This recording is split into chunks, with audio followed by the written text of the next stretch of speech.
आषाढी वारीसाठी पंढरी सज्ज. चंद्रभागा वाळवंटात स्वच्छतेचं महाअभियान.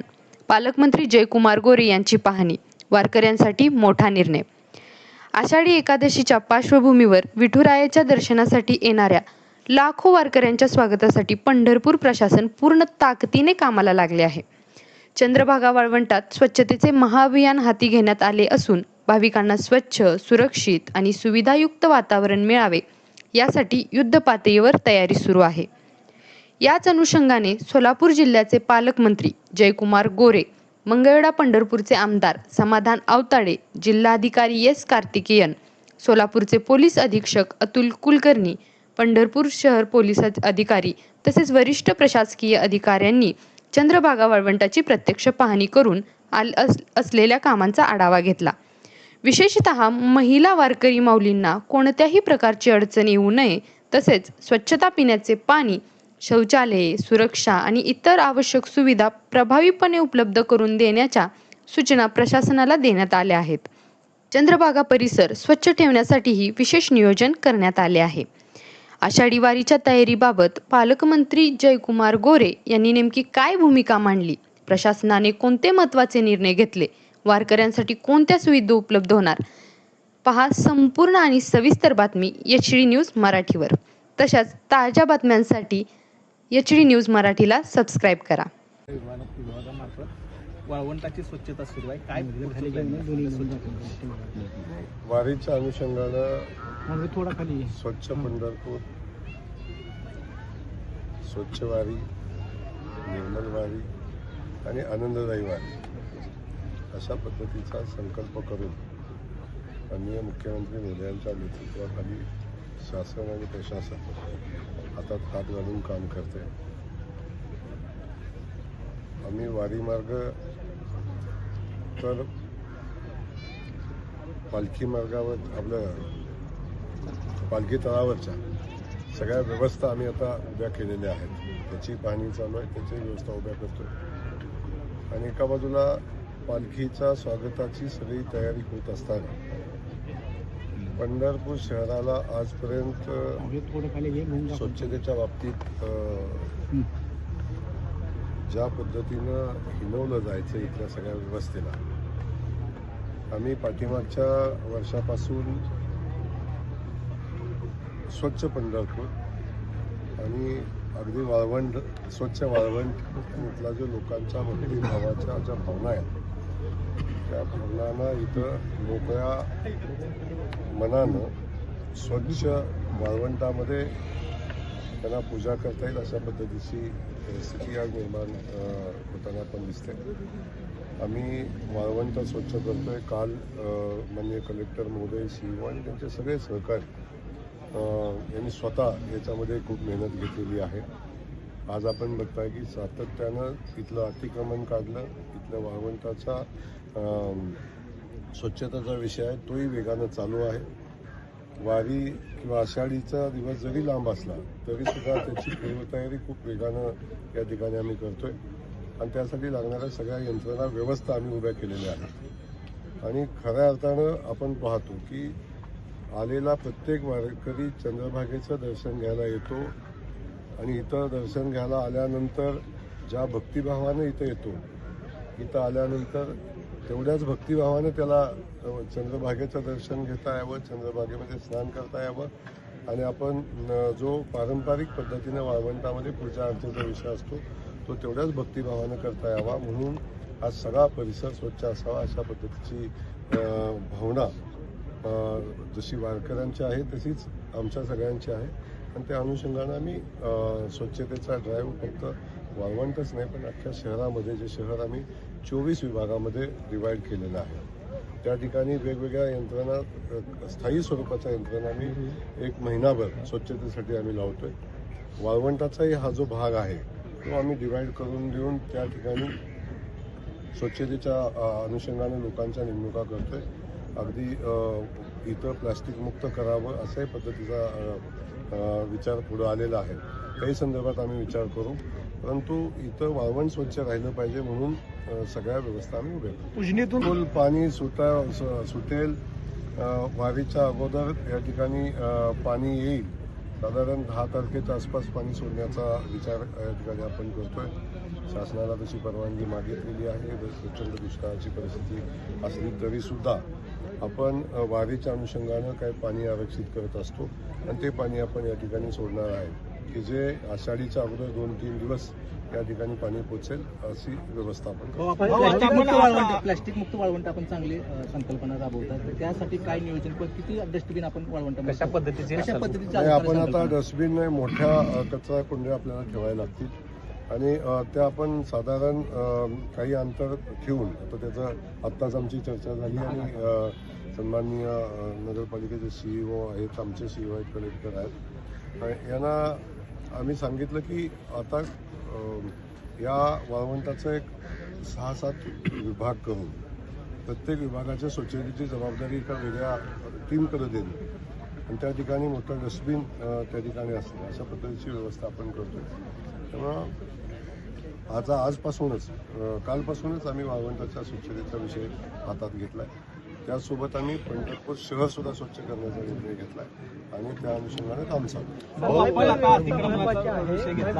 आता आपण सांगितलं, पण 3 दिवसापूर्वी शहरातील वाळवंट अतिक्रमण काढताना प्रशासनावर दबाव आणण्यात आला. त्यामुळे प्रशासन आता थांबलेलं आहे. काही नगरसेवक आहेत, लोकप्रतिनिधी नगराध्यक्ष आहेत. आता पूर्ण शहरामधलं अतिक्रमण हटवण्याचं काम ठप्प झालेलं आहे. तसे सांगाडे तसेच पडून आहेत आणि शहराच्या बाहेर चालू आहे आता अतिक्रमण काढायचं. राजकीय दबाव प्रशासनाच्या पाठीमागे तुमची ताकद मदत दिली जाते. ज्यांची दुकानं काढली त्यांना चेक देऊन मदत दिली जाते. प्रोत्साहन दिलं जातं. तरी चालेल, आम्ही त्यासाठी पुढे येऊ आडू असं थेट आव्हान दिलं जातं. प्रशासनाला आव्हान एक प्रकारचं चालू आहे. एका बाजूला चांगलं काम. मी आपल्याला एक सांगेन की प्रचंड मोठ्या वारकऱ्यांची संख्या या ठिकाणी येते, प्रचंड मोठ्या भक्तांची संख्या या ठिकाणी येते. जवळजवळ मागच्या वर्षी 28 लाखाच्या आसपास वारकरी आषाढीला आले. यावर्षी ती संख्या 30-32 लाखावर जाण्याची शक्यता आहे. अशा परिस्थितीमध्ये इथल्या पायाभूत सुविधावर व्यवस्थेवर जो ताण येतो आणि त्यातून काही अपघात दुर्घटना घडू शकतात, ही परिस्थिती आपल्या सगळ्यांना माहिती आहे. अशा वेळी जे रस्ते आहेत ते रस्ते अतिक्रमण मुक्त असावेत, अशा पद्धतीची भूमिका प्रशासनाची आणि शासनाची दोन्ही दोघांची आहे आणि आपण त्या अनुषंगानं काम करतोय. काल प्रशासनानं शहरातलं बहुतांश अतिक्रमण काढण्याचा प्रयत्न केला आणि त्याच्यामध्ये खूप मोठं यश पण आलंय. काही ठिकाणी थोडेफार अतिक्रमणं राहिलेली आहेत. त्या संदर्भात सुद्धा शासन प्रशासन कारवाई करेल. शहराच्या बाजूचं असेल किंवा शहरातलं असेल, जे अतिक्रमण काढावं लागेल ते काढलं जाईल. याच्यामध्ये कोणी आडवा आला तरी त्याला ते थांबवता येणार नाही. याबाबतीत आपण निश्चिंत राहावा की वारी सुखाची, शांततेमध्ये, समाधानाची आणि निर्विघ्नपणे पार पडावी. म्हणून ज्या ज्या उपाययोजना प्रशासनाला करायला लागतील ते प्रशासन करेल. त्याच्यामध्ये लोकप्रतिनिधी आपल्याला सहकार्य करतील. खास करून आमचे मित्र सन्माननीय समाधानदादा अवताडे या ठिकाणी आहेत. त्यांना या बाबीची जबाबदारी या निमित्तानं आम्ही सगळेच देऊ की शेवटी एक आहे की इथं पंढरपूरचं आपल्या सगळ्यांचं भूषण विठुराया आहे आणि विठुरायाला आलेल्या भक्तांना अडचणी येऊ नये याची जबाबदारी आपल्या सगळ्यांची आहे. आणि मला वाटतं लोकप्रतिनिधी पण मोठ्या मनाने ह्या गोष्टी मान्य करतील. एखाद्या दुसऱ्या लोकप्रतिनिधीचा गैरसमज असेल तर नक्की आम्ही सगळ्याशी चर्चा करू आणि समन्वयातून मार्ग काढू. मागच्या वेळी एक दुर्घटना घडली, घाट पडून एक दुर्घटना घडली होती. त्या अनुषंगानं काय उपाययोजना काय? नाही, आपण मागच्या वर्षी ज्या अडचणी आल्या त्या अडचणी यावर्षी आल्या नाही पाहिजेत अशा पद्धतीची भूमिका घेऊन आपण काम करतोय. प्रशासन काळजी घेते. मला वाटते वाहतुकीच्या आणि बाकी व्यवस्थेमध्ये ज्या अडचणी आल्या त्या पोलीस व्यवस्था त्याच्यामध्ये आणखीन प्रयत्न करते की यावर्षी आणखीन चांगलं काम करावं. कलेक्टर महोदय बघता मागच्या वर्षी कुमार आशीर्वाद यांनी खूप चांगलं काम केलं. त्यांच्या पावलावर पाऊल टाकून किंवा एक पाऊल पुढं टाकून आज आमचे कलेक्टर महोदय खूप चांगलं काम करताना आपण सगळेजण पाहत आहे. जिल्हा परिषदेचे CEO तर खूप मोठी जबाबदारी त्यांच्यावर आहे की जी पालखीचा सोहळा आळंदीपासून तो सोहळा इथं येईपर्यंत अख्खी व्यवस्था ग्रामविकास खात्याच्या वतीनं केली जाते. त्याची सगळी जबाबदारी त्यांनी घेतलेली आहे आणि ती खूप चांगलं काम ते करतात. आणि शहरामध्ये आपण बघितलं असेल की शहराचे CEO आहेत आणि सगळे आमचे लोकप्रतिनिधी आहेत, ते सगळेच मिळून चांगलं काम या ठिकाणी करतायत. त्यामुळं माझी विनंती राहील सगळ्या लोकप्रतिनिधींना स्वतःचा इगो किंवा स्वतःचा विषय बाजूला ठेवून आता हा सोहळा उत्साहानं शांततेनं आणि निर्विघ्नपणे पार पाडण्यासाठी प्रयत्न सगळेजण करतील अशी अपेक्षा या निमित्तानं आहे. शेवटी एक विषय आहे, या व्यवस्थेमध्ये कुणी अडचण निर्माण केली तर ती अडचण काढली जाईल. भाऊ महिलांना ज्या या ठिकाणी सगळ्या व्यवस्था होतील वाळवंटामध्ये. आजच आम्ही ठरवलं की येणाऱ्या 2-3 दिवसामध्ये शौचालयाची व्यवस्था आम्ही अगोदरपासून लावतो की जेणेकरून यावेळी आलेल्या भक्तांनी इथं उघड्यावर शौचालयाला जाऊ नये किंवा इथं घाण होऊ नये. आम्ही ती व्यवस्था आतापासूनच चालू करतोय. त्यामुळं त्यासोबत आम्ही चेंजिंग रूम पण करू. इथं शेवटी महिला भगिनी आमच्या स्नानाला येतात, तिथं चेंजिंग रूम कुठं करता येतील त्या ठिकाणी त्याही करू. बाकीच्या हिरकणी कक्षाची व्यवस्था त्या ठिकाणी करायच्या इथं तेही आपण करू. परंतु आपण सगळ्यांनी बघितलं असेल की इथं लागणाऱ्या व्यवस्था इथं केल्या जातील. जिथं ज्या ठिकाणी जी व्यवस्था लागेल त्या ठिकाणी आपण करू. त्यामुळं सगळ्या महिला भगिनींची सोय व्हावी, खास करून आमच्या सगळ्या महिला वारकरी भगिनींची सोय व्हावी हा देवाभाऊचा हट्टास आहे. आमचं म्हणणं आहे की आमच्या लाडक्या बहिणी जेव्हा वारीला येतात तेव्हा त्यांना कुठल्याही सुविधेपासून वंचित ठेवता कामा नये, त्यांना कुठं त्रास होता कामा नये. यासाठी वारी चालू झाल्यापासून वारी संपेपर्यंत आनंदाने आणि उत्साहानं या वारीत त्या सहभागी होतील आणि सगळ्या सुविधांनी युक्त वारीचा अनुभव घेऊन घरी जातील. भाऊ जिल्हा रुग्णालयाकडे जाणारा रस्ता अरुंद आहे, त्याच्यावर पण अतिक्रमण काढायला गेलं की आडवं पडतो. पुन्हा त्याच्या मोठ्या मोठ्या बातम्या आपणच दाखवतो. शेवटी एक आहे की चांगल्या कामात अडचण आणणाऱ्या लोकांच्या व्यवस्थेच्या विरोधात आपण सगळ्यांनी मिळून संघटितपणे काम केलं पाहिजे.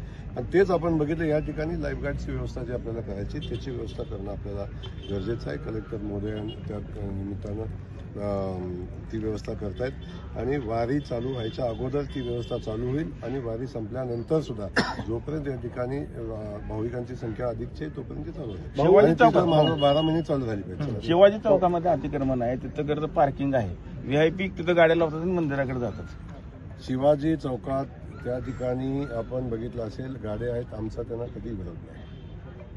त्या जागेवर ते व्यवसाय करतात ह्याला आमचा विरोध नाही. पण वारीच्या कालखंडामध्ये त्या ठिकाणी पार्किंगची व्यवस्था करायला लागेल तर त्या ठिकाणी त्यांना थोडे दिवस थांबायला लागेल. त्यामुळं अतिक्रमण त्याला म्हणता येणार नाही, ते व्यवसाय करतात. पण त्या ठिकाणी जेव्हा VIP पार्किंग किंवा कुठल्याही पार्किंगची व्यवस्था तिथं करायला लागेल तेव्हा ती जागा खाली करून द्यावी. भाऊ जिल्हा रुग्णालयाकडे जाणारे दोन्ही रस्ते अरुंद आहेत आणि त्यात पण वारीमध्ये अतिक्रमण केलं जातं. मग आपत्ती घटना घडली तर तिथं म्हणजे अँब्युलन्स सुद्धा जाणं उघडायचं नाही. आपण ते बघून घेऊ. शिवनं तशा सूचना आपण देऊ आणि ज्या ज्या ठिकाणी तशी गरज भासेल त्या ठिकाणी ते रस्ते आपण करतोच आहे. त्यापेक्षा वेगळं काय असू शकत नाही. मी दौरे करून प्रशासनावर अधिकचा ताण देण्याची माझी बिलकुल इच्छा नाही. 8 दिवसापूर्वी मी आलो होतो, व्यवस्था चालू झाली काय हे आज या ठिकाणी बघतोय आणि मी माझ्या अधिकारी बांधवांनाही सांगणार आहे की मी आलो म्हणजे सगळ्यांनी इथं यायची आवश्यकता नाही. आवश्यक असणाऱ्या अधिकाऱ्यांनीच इथं उपस्थित राहणं गरजेचं आहे. फक्त आणि मी आज माननीय मुख्यमंत्री महोदयांना विनंती करणार आहे की वारीच्या अनुषंगाने होणाऱ्या आढावा बैठका थांबल्या पाहिजेत. या ठिकाणी येणाऱ्या आणि आढावा घेणाऱ्या व्यवस्था आता थांबली पाहिजे आणि अधिकाऱ्यांना आता काम करून दिलं पाहिजे, लोकांना काम करून दिलं पाहिजे. त्यामुळं ही व्यवस्था आम्ही मागच्या वर्षी आम्ही माननीय मुख्यमंत्री मोदयांच्या कार्यालयातून तसा आदेश आलेला होता. याही वर्षात आम्ही उद्या चर्चा करतोय तसा आदेश येईल.